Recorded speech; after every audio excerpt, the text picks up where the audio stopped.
बहुत से लोग इनकम तो अर्न करते हैं, लेकिन ज़्यादातर लोगों को यही नहीं पता होता है कि वो किस कैटेगरी की इनकम अर्न करते हैं। अंडर इनकम टैक्स एक्ट 1961 के अंदर 5 कैटेगरीज ऑफ इनकम बताई गई है, जिसमें income from salary, income from house property, income from business and profession, income from capital gain and income from other source, ऐसे 5 कैटेगरीज ऑफ इनकम बताई गई है।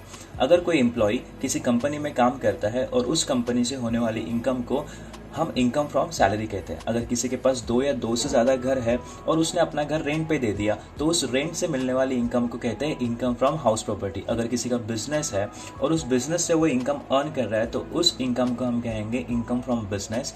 अगर कोई डॉक्टर है, टीचर है, या फिर अगर कोई प्रोफेसर है, तो उसको वो सर्विस प्रोवाइड करने की वजह से उसको जो इनकम मिल रही है, उस इनकम को हम कहते हैं इनकम फ्रॉम प्रोफेशन। अगर किसी ने अपना घर सेल कर दिया, या फिर अपनी ज़मीन सेल कर दी, या फिर ऐसी कोई असेट्स जैसे कि शेयर सेल कर दिए, तो ऐसे कोई असेट्स सेल करने की वजह से जो इनकम होती है, उस इनकम को कहते हैं इनकम फ्रॉम कैपिटल गेन।